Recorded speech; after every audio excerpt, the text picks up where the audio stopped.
All right, all right. Good morning, everybody. Good morning. My name is Pastor Heber Brown III. I want to say happy Monday morning to each of you. I pray that your day has gotten off to a great start. And I want to thank you so much for joining us this morning for this conversation. We're diving into some data about the Black Church Food Security Network. I want to thank so many of you who have been a part of and supportive of this organization in various ways.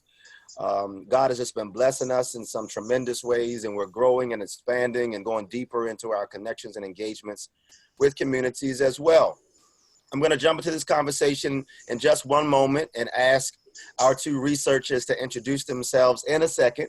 But I want to let you know that we are able to take your questions. If you have a question or if you have a comment, we are going to be reading those on live on this video interview as well. And so feel free to type your comment on Facebook or your question, and I will pose that to our researchers so that they can respond to what it is that you have to share and to say or inquire about. So let's get right to it. We're diving into data, and I want to start by just making some space for our two panelists and guests this morning to just briefly introduce yourselves before we dive into the specifics of this exciting research. Who wants to go first? Hi, I'm Louise Howell. I'm a doctoral candidate at Morgan State University, and I had the pleasure of working with the Black Church Food Security Network on this project. And hi, I'm Daryl Harris. I'm Reverend Daryl Harris. I pastor a church in the west side of Baltimore City called Newborn Community of Faith Church. I am also a doctoral candidate at Johns Hopkins University School of Public Health, and I'm a founding member of the Black Church Food Security Network. Awesome, awesome. Thank y'all both so much. All right, before we dive into the specifics of the data, can you share a little bit, either one of you, really how this whole project came to be? How did we get to this point? Yeah, so Morgan State University, where Larice attends, she's getting her PhD there. They put out a call for community-based participatory research, and so I'm not sure if it was me or you, Heber, who caught wind of it, and then so we said, okay, this is an opportunity to see kind of at a baseline level where our churches are. To kind of document the work at the beginning, and then if we do some things, and after about 4 or 5 years, we can do another data gathering and see the difference that our work has made in terms of health and general practices. And so we reached out to Morgan. Morgan connected us with Larice, who had an interest in doing church-based public health, and so we partnered together. We applied for this research grant that was funded through Morgan by the National Institutes of Health, and then we received funding. And so for the past almost 2 years now, we've been working on this. Awesome. So we are grateful. We see the two universities that are here. You know, oftentimes, people will ask me as I'm going out to talk about the Black Church Food Security Network. They ask me questions like, what institutions are you working with? Are you partners with anybody else? I think sometimes people hear Black Church Food Security Network and they assume that, we don't work with nobody. We just for us, by us in every single way. And more so, it's about Black folks leading, shaping, framing, defining, of course, a direction on the issue that most directly impacts us. But that doesn't mean that we don't partner with others when there is strategic value to do so. And so Reverend Daryl, with Johns Hopkins, researcher, in addition to pastor and organizer and so many other things. So we're grateful for the Johns Hopkins partnership in this particular instance, and grateful as well for my alma mater, the Morgan State University. And my alma mater also. Excuse me. Oh, okay. You're right. Alma mater also. That's right. Daryl and I met as students at Morgan State University and he just crossed the street and went to Johns Hopkins after Morgan gave him the education of a lifetime. Amen. So, and so that's the connections. But I just wanted to shout out the ways that we connect with institutions when there is strategic value to do so. So let's dive into the specifics of this research and this data. Laurice, can you give us an overview of this research? Give us a basic big picture before we dive into the findings. Okay, well, the big picture, it was a two-part project in that we did a survey initially, where we surveyed members to find out exactly what were their chronic issues, what chronic diseases they had, and basically looked at their lifestyle. What are they eating? Are they exercising? Also, we looked at their religiosity, how connected they are to the church. So that was the first part of the project. Then we did a second part, which looked at focus groups. We had focus groups that really came together to chronic issues such as diabetes and hypertension influence the development of chronic kidney disease. And chronic kidney disease is a problem in the Black community. And most people are not even aware of that. And that's basically what we looked at in the focus group to see what did they know, where did they get information from about kidney disease, and basically what were they doing. So that's in a nutshell what the focus of the project was. And many people watching know that the Black Church Food Security Network has a growing number of participating congregations now across the region and soon nationwide, and they find different ways to connect. Some of our churches are garden churches, and so they're growing. Other churches are connecting in some ways with our market or supporting our farmers. Other churches host events where I come in and I speak and do trainings and the like. So there's different ways that people engage with the network. How many congregations did you connect with in the course of this research? It was six congregations. Did the surveys, and then afterwards did the focus group meeting. We had about 5 that did the focus group, 6 did the survey, and 5 did the focus group. Okay, awesome. And so you talked about some of the issues you were looking at, like kidney disease and the like. Those were the key questions you were, I'm saying, let me phrase it this way. What were the key questions that you were trying to answer with your research? What were you trying to figure out? Because I know it wasn't just like trying to get a profile of what the health challenges were. I mean, that's been done. What was it that you were trying to get at with your research?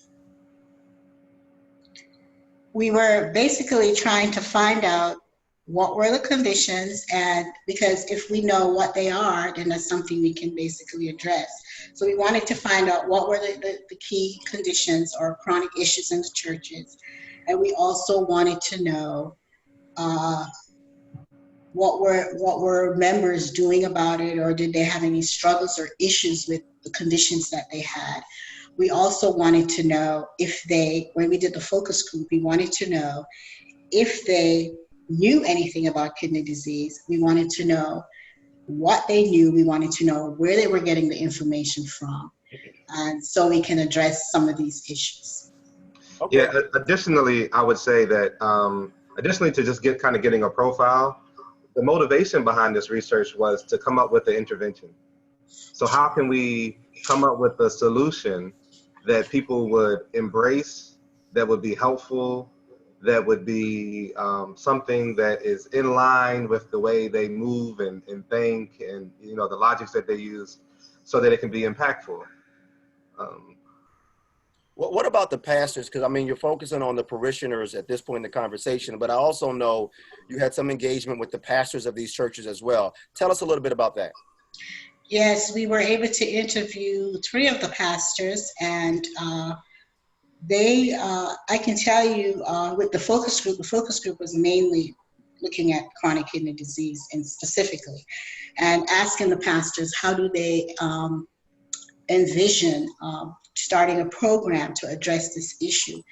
And many of them, those that were spoken to, they felt that they didn't know enough about the disease themselves, but if they were going to start something, they would connect with people that knew about the disease. They would bring expert in, and they would also form like an umbrella in the church, some kind of leadership in the church that would oversee this function. So it's something that is not, just taken up by anybody, but somebody that would really manage it and carry it through and see it through. So members would be able to engage and hopefully get information and hopefully make behavior change. Because it's not, and when speaking with members, they want something that's tangible, that's something that they can model and see. And the pastors at the same time also felt the same way, that it has to be something that can be modeled and something that people are not just going to do this one time, but it's something that they're going to carry through so we can see changes over time. Dario, you wear multiple hats, pastor being one of the hats that you wear as well. Anything to add from your perspective on the pastoral engagement of this research? Well, yeah. Well, one of the things that we realize is that pastoral engagement is crucial. So even if you have some good members of the church that are really excited and gung ho about the initiatives that are happening, but if the pastor doesn't get on board and put his or her weight behind it and support and verbalize that support, then it makes it an uphill battle. And so the pastor becomes a crucial vehicle for any type of meaningful engagement with, in the sections of church, health, food. Awesome. I want to come back to that a little later in terms of what you all learned about engaging, particularly African-American churches, on health issues, because I know that there will be many who are watching who will be listening for what kinds of tips or what kind of insight that you have about how to successfully connect and engage a congregation around health initiatives. But before we go there, let's get into the findings. What were some of the things that you found? What did your research reveal that you can share with us today? I'll let Pastor Harris go with the quantitative part of the research. You can answer that. Okay, Dario. Yeah. So the quantitative portion of the research looked at chronic diseases. First off, hypertension. So we found that 54% of the participants had a diagnosis from their healthcare professional of hypertension or high blood pressure. 26% had high cholesterol. 19% had diabetes. 20% had a family member with chronic kidney disease, and 7% of the people we talked to had a diagnosis of chronic kidney disease. 60% of the people had a risk factor for chronic kidney disease, and those risk factors are essentially hypertension, diabetes, obesity, or a family member with chronic kidney disease. Mm-hmm. Was there anything? Does that fall in line with what you see in other research? I mean, is that pretty much standard in terms of what you see from other sources? Yes, I mean, it's pretty standard. We compared what we found in our churches to Baltimore City data, and it was pretty much on par. The one thing that I would say that stood out that I wasn't expecting was that the women of the church tended to have more chronic illnesses than the men. And so usually you look at the churches and you look at the population, and you would think that the women are healthier. The women tend to live longer. The women are often associated with less medicine and so forth. And so I was expecting for the women to be healthier. And turns out in our churches that we talked to, at least, the women were not healthier. They were actually less healthier than the men, generally. Can you offer any, and I know there's probably some qualitative aspects of this as well, but can you offer any informed speculation as to why that might be? We know numerically that Black women are not just the backbone, but also the front, the front and the side that makes up the majority of African-American congregations. But this piece about them being less healthy than the men in the church, can you offer any speculation as to why that might be?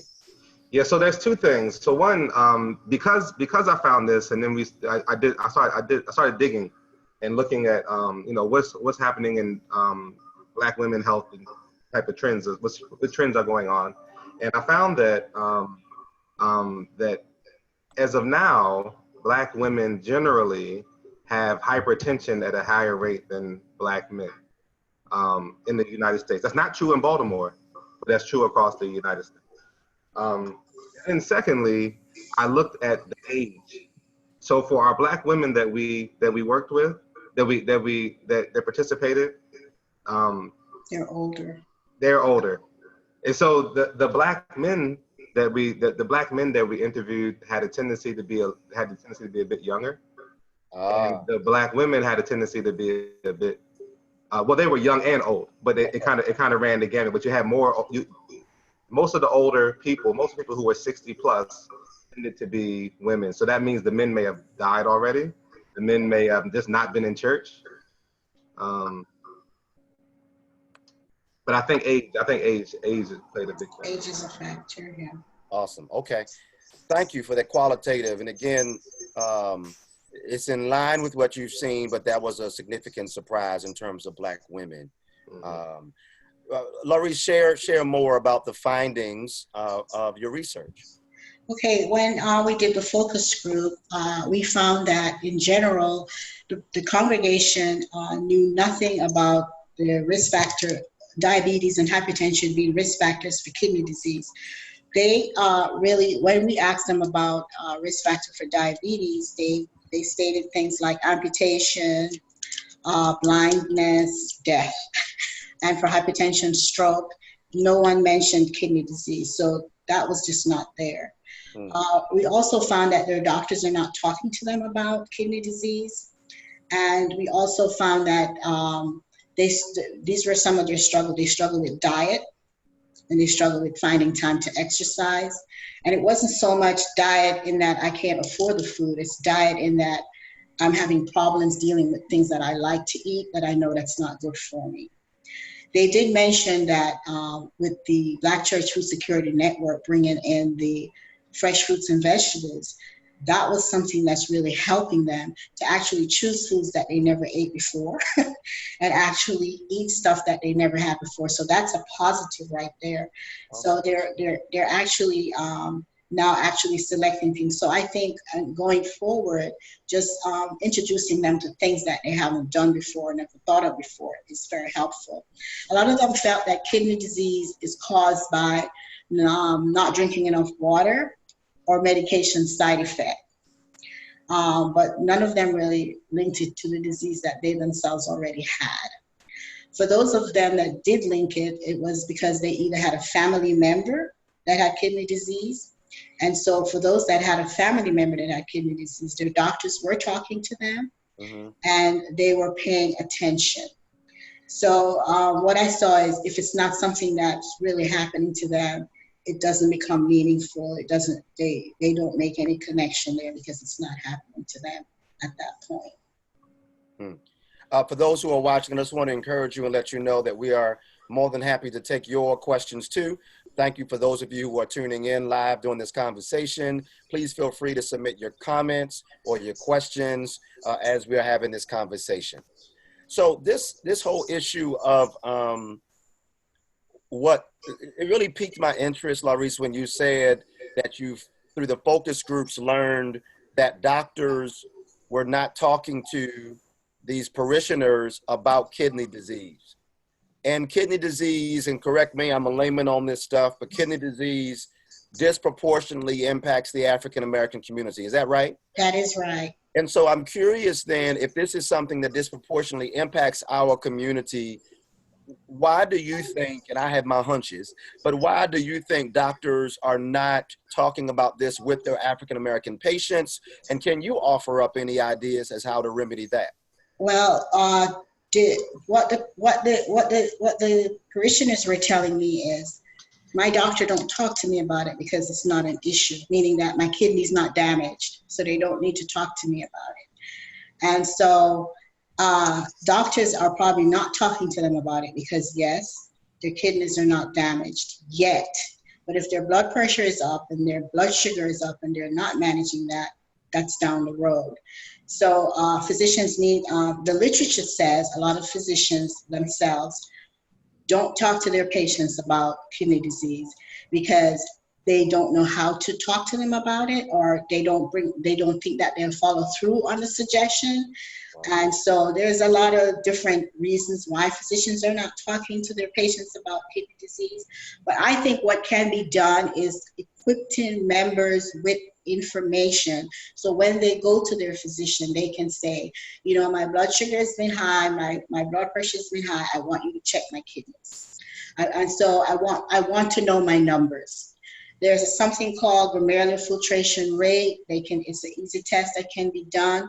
The physician can test that, and if the physician tests it and he can tell you where your kidneys are, you can begin to make changes. You can begin to say, if my kidneys are failing, I need to do something about it before it gets to dialysis. I remember one patient said, I've been going to the doctor and they never tested my kidneys until one day I went in and they told me, your kidneys have failed. So if we can get patients to start talking about it, getting information, being armed with information, so when they go to the physician, they can request this test, then they can start being proactive instead of reactive. So we want people to be more proactive about their health and more intentional so that they can begin to, as we see this research and we see the information, we can start making changes in the church. So maybe in the next 5 years when we do the research, people that have diabetes or hypertension can say, everything is under control, or I'm doing better, I'm talking to my physician, and I'm getting information on how to take care of myself. Yeah, I could add best practices. If you go to your annual, you get an annual physical, a checkup. Best practices, the doctor is supposed to check your filtration rate and do like a basic kidney scan through between the blood and the urine analysis. They're supposed to have an indication of the health of your kidneys if they are following medical best practices, which not everyone does, but if they are, then that should be a part of it. One of the challenges with something like chronic kidney disease is that a precursor to chronic kidney disease is generally obesity, high blood pressure, diabetes, right? And so you might find your doctor who's telling you, okay, I need to get your blood pressure under order. I need you to get your blood sugar down. They kind of focus on that because kidney disease is one disease that can affect you if you don't get those things under control. But there's also fatty liver disease. There's also all kinds of gastrointestinal problems. There's a whole range of diseases that doctors oftentimes don't discuss. If they're a good doctor, then at least they're trying to focus on the main things that precipitate those. And if you get those under control, then the logic is that you won't have to worry about some of these downhill diseases. So let me raise this because this is just so fascinating to me, and I thank y'all for taking the time. For those who are just tuning in, we're diving into data around research that Laurice Howell and Reverend Dario Harris conducted in partnership with the Black Church Food Security Network with some of our participating congregations to get a health profile and really offer up some suggestions as to how to create interventions to advance health in the Black community. What you just shared is exciting. I'm sorry, wait a minute. And if you have a question or if you have a statement or comment, feel free to post it there on Facebook. I'm watching our page on Facebook, and I'll be more than happy to convey your question to our panelists this morning as well. What you just talked about in terms of the basic kidney screening was exciting to me. And Laurice, when you talked about, that we can request that the doctor do that screening of our kidney. What did you call it? That glomerular filtration rate, GF. Yeah, whatever that is. Yeah, that we can request that. I like that because those are actionable steps that individuals can make. But I'm also curious about the things that churches can do to be a supportive entity around that, because just from my layman's position, and I plead ignorance on all of this. That's why y'all are on the show this morning. But from my layman's position and what I've seen, African Americans can be intimidated in the doctor's office. They can feel like, they don't have a right to demand these kinds of screenings or demand a second opinion. And so we go in and really at the mercy of the doctor when we really should be partnering with that doctor about our own health. And so when I think about that, I think about the Black Panther Party. And they launched I know, right? How did you get to the Black Panther Party? I'm just blackity, black like that. And I know that they launched once they found out that sickle cell anemia was something that disproportionately impacted the Black community, they started a national screening. My light just went out. They started a national screening campaign.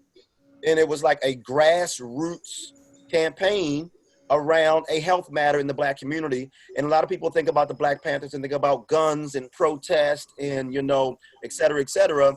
But they also had this health campaign. And it makes me think about, Laurice, what role our churches can play in really being that systemic, organized base of support, so that people are not walking into their doctor's offices as individuals and taking on all of the inequities, taking on all of the intimidation, et cetera, all by themselves. So what are your thoughts, Reverend Dario and Laurice, on the ways and things that churches could be doing, the things that churches could be doing and the ways that churches can be showing up to really not leave the bulk and burden of this on individual African Americans, but rather be an institutional base of support?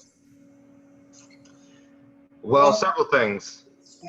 Several things. Well, the Black Panther Party, one of the great things that they also did was initiate a feeding program. And so the data that we looked at, that we collected, we asked people about their dietary habits. How often do they eat fruits and vegetables? How often do they eat fresh whole fruits? How often do they eat vegetables? And it trended right along with conventional wisdom, is that those people who ate more fruits and vegetables had less chronic diseases. We took people's blood pressure measurements, right? So even if people said they didn't have hypertension, we knew because we had a cuff, and so we took people's blood pressure measurements. And so we knew that. Wait. So some people were saying, no, I don't have high blood pressure. You did the cuff, you took their pressure, and you said you do have high blood pressure. Is that right? Yeah, well, you don't diagnose someone with hypertension off of one cuff reading, right? And so you would say, so what we can say is that they measured high.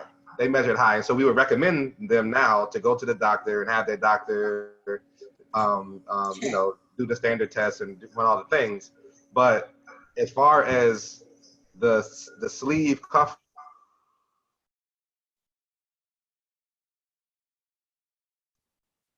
Laurice, pick up right there. Looks like there.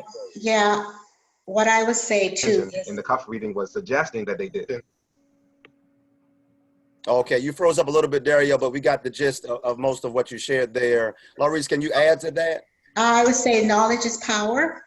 And what the church can do is arm members with information about their health so that when they go to the doctor, they can have an intelligent conversation about, because, if I tell you glomerular filtration rate, then it doesn't mean anything to you. But if you learn about it and you understand it and you begin to understand your body, when you go to the doctor and you ask for this information and the test is done, you can have an intelligent conversation to know what the test means. And then you can also, what the church can do is empower people to make changes with their behavior so that they can not only have this intelligent conversation with their physician, they can also begin to take steps to be deliberate or intentional about making changes to promote health. 30% of the diseases that we get is genetic. The rest of it is behavior. And all we have to do is change our behavior and we can be on the path to better health. So I think knowledge is power, and just as a church, giving the congregation the information that they need so they don't feel intimidated when they go to see their physician. And they can have that conversation and they can learn more, because and then you can have massive screening as well. You can screen people so they can know where they are, and they can then follow up to do what they need to do to make those changes as well. Yeah. I want to shout out real quick, Brian Anderson, who was watching, a recent graduate of Morgan State University. He offers up this comment. informing congregations with facts and risk factors as it pertains to these diseases on a monthly basis is an idea that churches can do. And Brian would know, Brian's a part of the multimedia ministry at Pleasant Hope Baptist Church. Okay. Responsible for putting up information on the screens. And so that could be a way that, we can get this information out. I would also add in the church bulletins that are printed up almost every week, there could be information printed there. I'd also be curious, Larice, you have me thinking about how churches could set up like a buddy system where members who were going to the doctor did not have to go by themselves if they didn't have family. And so if you had a health ministry that had that kind of functionality as well, we can go together. Yes. So that we're not asking Big Mama to be an expert on all the details of kidney disease. Right. We can send somebody who is more knowledgeable, and together they can go in and have those conversations with medical health professionals too. Yes. Can I just ask, and it's just about time for us to wrap it up, but this has been an amazing and fascinating conversation. Can I ask, as y'all have been working with churches around this, can you give like the top 3 or 4 things that you should not do when you're trying to connect with the church around a health initiative or intervention? I mean, anything that you've learned just in the process of this survey where it was like, that was a dead end, we won't do that again, or that didn't work out as good as we thought it would, or that was the wrong strategy, we got to go here. Because there might be some others who have ideas on how to connect with Black churches around whether it's health issues or anything else. What might they want to steer clear of if they're trying to do a similar type of thing that you all have done with the Black Church Food Security Network? Well, I know the personal touch is always important, and I find that people, at least this is what I've learned. It's better to actually be there personally with them, standing with them, than to send an email or a telephone call. This is best to meet in person, and to let them see your face, let you see them face, and get that personal connection. That's what I found that was most interesting about the Black Church Food Security Network. The members like to connect. They want that physical presence. So I found that to be interesting. And I want to co-sign, amen, and ashe, everything you just said, the personal connection. That makes a difference. Reverend Dario, come on, give us something. What's something that, you want to steer clear of if you're trying to do a partnership with a church around something like this? Well, you have to be consistent, but you can't be overwhelming. So pastors are busy, churches are busy, they have their own calendar. Usually, as much as churches need and appreciate health projects, health information, it may not be yet as far as like the mainstream imagination of the church. And so you have to kind of be consistent and follow up and so forth. But there's a thin line between consistency and pushiness. And so if you cross over into the pushy category, you'll see yourself cut from the mix. Nobody's calling you back. Right. That's real. That's some good stuff right there. And there's probably so much more. Let me just say finally to that point, and kind of in the neighborhood of that conversation, there's so much that happens in the way of researchers that want to go into or come into our community to extract information and drag it away into the abyss of academia and institutional knowledge and leave the community with nothing to address whatever the issue was that was being focused upon. That's the kind of research, and those are the kind of researchers that I do not partner with, because there's been enough extraction out of our community, and there's histories of exploitation, histories of violence, even under the umbrella of advancing health goals and aims. I mean, we're sitting in Baltimore City, the home of Henrietta Lacks, who was in Turner Station, whose cells were stolen, and now are advancing health initiatives across the world. But they stole this Black woman's cells and only later on informed the family. And Dario, you may know, Larice, you may know, but I don't think the family, I mean, they've gotten some acknowledgement and it's been recognized, but in terms of compensation, right. Unless something has happened that I don't know about, ain't nobody writing no checks to that family for their relative selves being around the world. There's another text as well, a book called Medical Apartheid that also talks about that. Fannie Lou Hamer, one of the patron saints of our community, also was a victim of forced sterilization, and so many other Black women in that category. And so our hesitation as a people of connecting with the health industry should not be a surprise to anybody. And so if you're going to do research and connect in a way that is helpful, then I really appreciate Darielle and Laurice what you all have done in connecting, actually coming to church. And Laurice, thank you for coming to church. Coming to church, staying after the service, talking to people. We're in a relationship together. We are thinking through how this can be best applied together. And that really makes a difference for me. Well, I must say, you have a wonderful group in the Black Church Food Security Network. They were a pleasure to work with. No one gave me a hard time. So I must say it's a great group, and moving forward, if they are very interested in their health, and they're very interested in learning and growing, and so are the pastors. So you have a great group. I must say that. That makes me stick my chest out. Thank you, Dario. Come on, offer a word. Yeah, I would say just as a parting word, what Laurice just shared was key. And so the members that we talked to were really receptive to information regarding their health. They want to learn more about their health. I can't emphasize that enough. And so it becomes incumbent upon the churches to make room for that.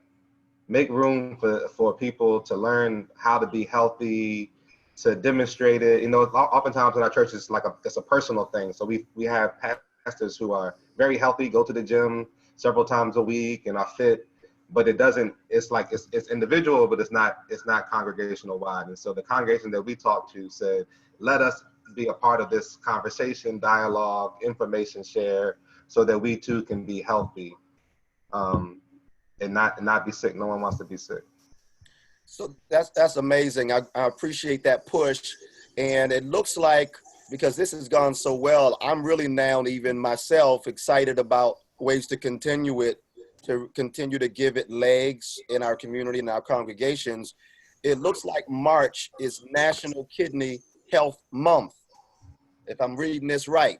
Yes. And if that's the case, perhaps we should look at a partnership connected with our grassroots partners as well to do our own national screening or a campaign around encouraging people to get a screening of their kidney numbers, whatever that long name is. You say it, Laurice.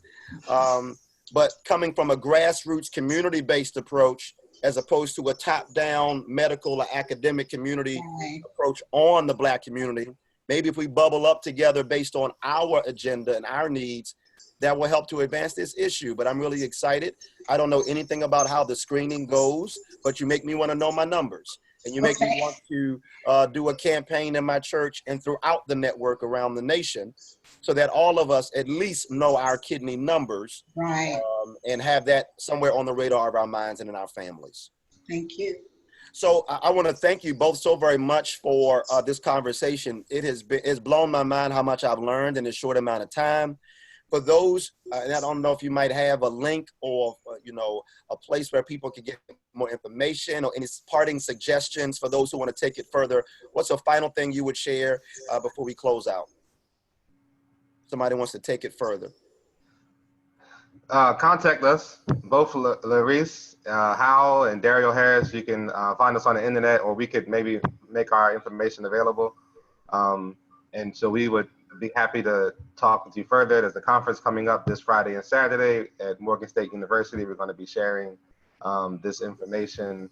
And we're also working on creating an intervention. And so if churches are interested in engaging in a faith-based intervention around these issues, which is another thing that people ask for. They wanted this, whatever the resolution to be, they want it to be faith-based and to incorporate the thing that is most meaningful to them. So if anybody's interested in that, then Larissa and I are working towards something. So we'd be happy to partner with you and to share further what we've learned. Would that include pastors and churches as well, Dario? I mean, if they're watching and they want to connect with you. Yeah, I mean that for pastors and churches. I mean that for Pastor. The pastor has to be the initiator, because I mean, to get things unified and in line. Yes. Awesome. Thank y'all for that. So pastors, nurses ministries, health ministries at churches, any kind of committees in your ministerial associations or congregational affiliations. This is a resource, and these are people who want to connect with you. You can reach out to them directly. You can also find us online at blackchurchfoodsecurity.net. You can email us info@blackchurchfoodsecurity.net. If you email us and want to learn more about this kidney screening and other health profiles, things that can be done at your church, we will pass that information to them, make that connection.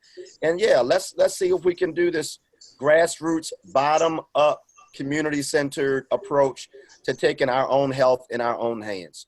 Thank you two so much. I appreciate y'all. Have a wonderful day. I can't wait to see the next step in this entire experience together. As my light goes out, it lets me know it's time to close. Y'all have a wonderful day. And I'll talk to you all soon. God bless. All right. God bless. Take care. Bye-bye.